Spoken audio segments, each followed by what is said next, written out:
वकील साहब हमारे साथ जुड़ चुके हैं। विनीत जिंदल जी, आज आपने सुप्रीम कोर्ट का सुप्रीम फैसला इस पूरे मामले पर सुना। एक बार आप आसान भाषा में दर्शकों को बता दीजिए सुप्रीम कोर्ट की तरफ से कौन कौन सी बड़ी बातें इस फैसले को सुनाने के तहत कही गई हैं। देखिए, जैसा एक आम आदमी को भी पता है कि शर्जील इमाम व अन्य लोग जो हैं वो क्यों जेल में हैं। सभी को पता है किस तरीके की वीडियो सरफेस हुई हैं, सारे में सब कुछ है। चार्जशीट जो है वो अब ओपन प्लेटफॉर्म पे अवेलेबल है। लोगों ने देखा है कि किस तरीके से देश के अंदर, स्पेशली दिल्ली की अगर हम बात करें तो किस तरीके दिल्ली दंगों के अंदर इन 7 लोगों का जो इन्वॉल्वमेंट था उसको लेकर ये एफआईआर जो थी वो यूएपी के अंदर दर्ज की गई थी। और इस दंगे को सिर्फ दिल्ली की बात नहीं है, दिल्ली के बाहर भी इन लोगों ने ऐसी मीटिंग्स की जिसके अंदर देश के राज्यों को, कुछ स्पेसिफिक राज्यों को देश से अलग करने की, बोटल नेक को ब्लॉक करने तक की बात इन लोगों ने की थी। और उसके बाद ये सारा मामला जो था, यूएपी का मामला जो था वो उसके ऊपर उसमें कानूनी प्रक्रिया जो है शुरू हुई थी, चार्जशीट तक फाइल हुई। और लंबे समय से जो 7 एक्यूज थे ये जेल में थे। और जो वकील थे इनके, उनका लगातार ये कहना था कि इतने लंबे समय से ये लोग जेल में हैं तो इनको डिले के ग्राउंड पे ही बेल दे देनी चाहिए। और ये बहुत बड़ा जो मैं कहूँ कि आर्गुमेंट था जो एक्यूज हैं इस पूरे मामले में, शर्जील इमाम व अन्य लोग, उनकी तरफ से था, जिसको लेकर लगातार ये कहा जा रहा था कि भाई जस्टिस डिनाइड होगा अगर इन लोगों को इसी तरीके से ड्यूरिंग ट्रायल भी अगर जेल में रखा गया। हम सब लोगों ने देखा कैसे पूर्व मुख्य न्यायाधीश डीवाई चंद्रचूड़ जी का एक स्टेटमेंट आया था जिसमें उन्होंने कहा था कि जो बेल एप्लीकेशन सुप्रीम कोर्ट में पेंडिंग है इन लोगों की, उसका डिले जो है वो एक्यूज के लॉयर्स की वजह से हो रहा है। ये स्टेटमेंट बहुत इंपॉर्टेंट स्टेटमेंट मुझे लगता है जब पूर्व न्यायाधीश, मुख्य न्यायाधीश डीवाई चंद्रचूड़ जी ने दी थी इस पूरे मामले में रही होगी।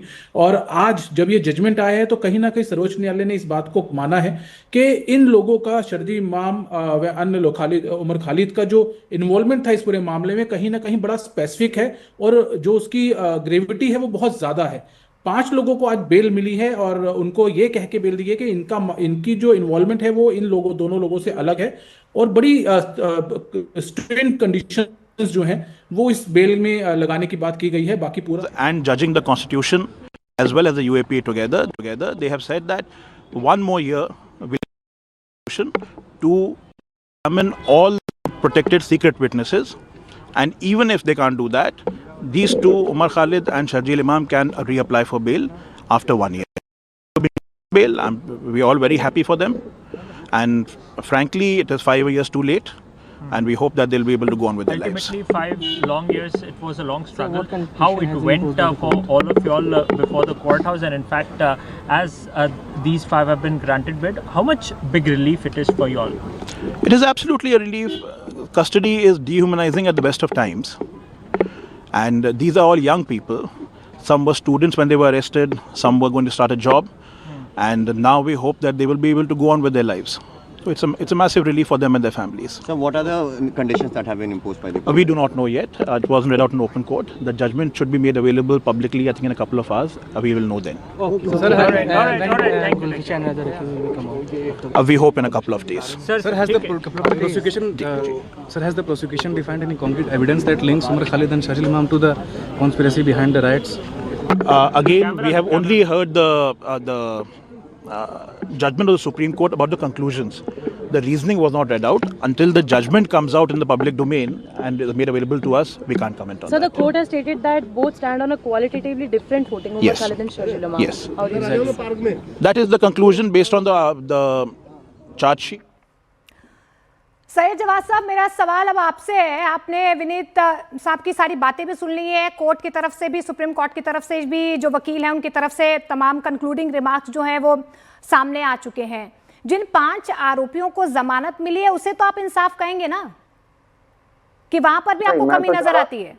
नहीं, इंसाफ की बुनियाद ये रखी जाती है, तकाजे देखे जाते हैं कि किस चीज को लेकर के आपको ज्यादा जो है तकलीफ महसूस हो रही है। अगर उनके ऊपर सिद्ध होता है तो आप उनको जेल में रखिए, लेकिन बेल लोगों तो आपके लिए इंसाफ किस बिंदु पर पूरा होता है? चाहिए किस बिंदु पर पूरा होता है? आप बताइए। इतने लंबे वक्त पे पुलिस के अधिकारी की बात करो, पथराव की बात करो, दंगों की बात करो, आदमी मर जाए, इंसान मर जाए, इंजर्ड हो जाए, उनको छोड़ दो। एक सेकंड, नहीं सही जवाब, आप नेशनल सिक्योरिटी के ऊपर में इंसाफ की बात मत करें। सर्टिफिकेट जो है ना किसी को ये नहीं दीजिए, खासतौर पे विश्व हिंदू परिषद के प्रवक्ता मितोष पारिक, और उन लोगों की मत कहिए जिनके ऊपर आरोप आज भी लगे हुए थे और वो आज शर्जील इमान और उमर खालिद की बात हो रही है। कम से कम ये तो बोलिए कि उन्होंने गलत किया, इसलिए सलाखों के पीछे हैं। कब तक बचाएंगे फिदाइनों को, कब तक बचाएंगे आतंकवादियों को, कब तक बचाएंगे इन लोगों को, ममतानी की छाती ठोकना, पुलिस की छाती ठोकना बंद करो। भारत में संवैधानिक अधिकार से सुप्रीम कोर्ट ने डिसीजन दे दिया क्या अभी उनको साबित कर दिया? बात नहीं, आप तो इसको एक्सेप्ट नहीं कर रहे, आप तो इसे इंसाफ नहीं बता रहे। डिसीजन के इंसाफ बताएंगे आप।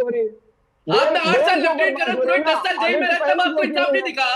लेकिन आज शर्जील इमान की मेल खारिज हो गई, उमर खालिद का कोई इंसाफ नहीं दिया। अधिकारियों ने ये नहीं बताएंगे आकर के, हमें पता है कि कैसे यहाँ पर अब आदमी को तो पता है, भारत के सर्वोच्च न्यायालय को कुछ नहीं पता, पुलिस को कुछ नहीं पता, इन्वेस्टिगेशन एजेंसी को कुछ नहीं पता, सब सैयद जमात को पता है। जो कपिल मिश्रा थे ना, सुनिए साहब, जो कपिल मिश्रा साहब थे, आज वो बैठे हुए हैं विधानसभा के अंदर, मंत्री बने हुए हैं, और ऐसे तमाम लोग हैं। आपको कपिल मिश्रा के हर्ष मंदिर का इंसिडेंट पता है, जो एफआईआर के लिए लिखा था, लेकिन कोर्ट ने बोला नहीं, कोई भी एक्सपीच नहीं है। अरे भाई, ये दिल्ली पुलिस है साहब, ये दिल्ली पुलिस है, दिल्ली पुलिस है, और सिस्टम किस तरीके से लोगों को फंसाता है वो भी हम जानते हैं। पुलिस भी सिस्टम के तरीके से, कोर्ट भी सिस्टम के तरीके से, कानून सब आप अपने हाथ में ले लीजिए, सब आप ही को तो पता है देश में, और तो सब खराब कर रहे हैं पुलिस। आपको पता दिल्ली पुलिस किसको रिपोर्ट करती है, किसके अंडर में आती है? काउंटर करना चाहता हूं, दिल्ली पुलिस जो है वो केंद्र सरकार के पास है। मतलब आपने पुलिस पर भी सवाल खड़े कर दिए, सुप्रीम कोर्ट के फैसले पर भी आप कहीं ना कहीं सवाल खड़े कर रहे हैं। सैयद जवाद साहब, आप अदालत के क्या कहना चाह रहे हैं? अदालत ने सबूतों का नजरअंदाज किया है क्या? अमितोष पारेख जी, आप अपनी बात रखिए एक बार, फिर मैं वकील साहब के पास जाऊंगी, वो कुछ कहना चाह रहे हैं। ठीक है सैयद जवाद साहब, आप जवाब तो सुन लीजिए ना। सबकी भूमिका पर आपने सवाल खड़े कर दिए, पूरे सिस्टम को आपने खराब कह दिया। जी अमितोष पारेख जी, ममदनी राइट से उमर खालिद, वो उसका फंडामेंटल राइट है। और जब भारत में अल जजीरा कहता है कि just because of speech Sharjeel Imam has been taken into jail, तभी सही कहेंगे। जेएनयू के कुछ तथाकथित फ्रीडम ऑफ स्पीच के प्रोटेस्टर्स खड़े होकर शर्जील इमाम के लिए कह देंगे तब ठीक है, अफजल गुरु की छाती ठोकेंगे तब ठीक है, लेकिन दिल्ली पुलिस चार्जशीट पेश करेगी 3000 पन्नों की, तो इंसाफ कटघरे में खड़ा हो जाएगा, तब फिर न्याय पालिका कटघरे में खड़ी हो जाएगी, तब इनको जिहाद करना है। तो मतलब कुल मिला के सैयद जमात को, जेएनयू को, दूसू को, ममदनी को, हर जने को पता है कि अफजल गुरु आतंकवादी था, लेकिन देश के अंदर में कहा आतंकवादी तो इन्हें मारा नहीं। शर्जील इमान और उमर खालिद देश की नेशनल इंटीग्रिटी में बात करता है, तो फिर इंसाफ की बात करने लग जाएंगे। जब ममदानी की तरह की जमात उल मुजाहिदीन के तहत जिहाद करेंगे, तब इनको लगता है ठीक है। तो मुझे लगता है सारी चीजें इन्हीं को दे देनी चाहिए, चार्जशीट भी ये पेश करे, एफआईआर भी पेश करे, जजमेंट भी है। ठीक है, के दंगों के आरोपी भी हैं इस देश में, 2002 के दंगों के आरोपी भी। अरे आपने मालेगांव ब्लास्ट के अंदर में जिस तरह से थ्योरी गढ़ी थी सेफरन टेरर की, वो सबको समझ में आ गया क्या हुआ है। तो न्याय मैं बता रहा हूँ, मैंने 2002 के दंगों के आरोपी भी देखे और उस वक्त की मौजूदा सरकारों को भी देखा, और वो लोग ब्लास्ट में 8 आतंकवादी एक्विटल हो गए, सही था क्या? ठीक है शंकर, मेरे सहयोगी ग्राउंड जीरो से शंकर जो हमें पूरी खबर दे रहे हैं, मैं उनके पास एक बार रुक करना चाहती हूँ। शंकर, किन महत्वपूर्ण बिंदुओं पर आज कानूनी बिंदुओं की अगर मैं बात करूं सबसे ज्यादा सुप्रीम कोर्ट की तरफ से फोकस किया गया? हालांकि देखिए अभी तो जो जजमेंट की कॉपी है वो आना बाकी होगा, लेकिन सुप्रीम कोर्ट की तरफ से ओवरऑल क्या क्या कंक्लूड किया गया, किन बातों पर फोकस किया गया, जोर दिया गया?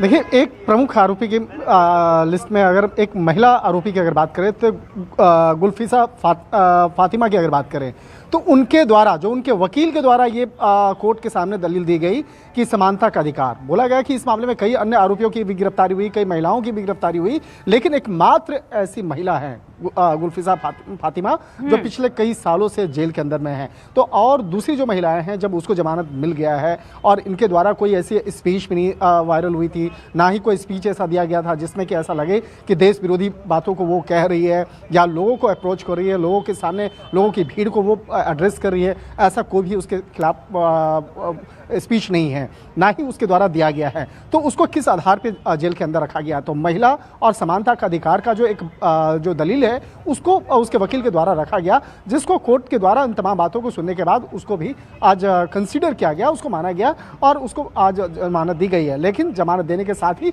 जो तमाम जो शर्तें हैं, नियम हैं, उसको भी बाकायदा वहाँ रखा गया। और जिस तरह से अन्य आरोपियों की बात करें तो मीरान हैदर उनके तरफ से भी उन तमाम दलीलों को रखा गया। और जिस तरह से अगर देखा जाए कि मोहम्मद सलीम खान और शादाब अहमद को जो जमानत दी गई, तो जो एक कहा जा सकता है कि सुप्रीम कोर्ट के काफ़ी वरिष्ठ वकील माने जाते हैं, उनके द्वारा उन तमाम दलीलों को कोर्ट के सामने रखा गया और बताया गया कि जो एक अधिकार है, अगर कोई आरोपी कोई भी किसी तरह का अपराध करता भी है तो अभी उस मामले में अंतिम जो एक फैसला अभी नहीं आया है, लेकिन फैसला नहीं आने के पहले इतने सालों तक जेल में रखना किस तरह से कहीं न कहीं उसके संवैधानिक अधिकार का भी हनन है। तो उन तमाम दलीलों को कोर्ट के सामने जब रखा गया तो उन तमाम चीज़ों को ध्यान में रखते हुए कोर्ट के द्वारा आज उन्हें जमानत दी गई। लेकिन उमर खालिद और शर्जिल के खिलाफ ये पाया गया कि जिस तरह से उसके खिलाफ यूएपीए एक्ट के तहत मामला रजिस्टर्ड किया गया था। तो यहाँ पर सीधे तौर पर उमर खालिद को बहुत बड़ा झटका लगा है। बहुत बहुत शुक्रिया विनीत जिंदल जी हमारे साथ जुड़े। सैयद जवाद साहब आपका भी बहुत बहुत शुक्रिया। अमितोष पारेख आपका भी बहुत बहुत शुक्रिया। लेकिन इस पूरे मामले को लेकर, यानी कि 2020 के दिल्ली दंगा मामले को लेकर 5 में से 5 आरोपियों को बेल मिल चुकी है। 2 यानी कि उमर खालिद और शर्जिल इमाम को एक बार फिर से कोर्ट से झटका लगा है।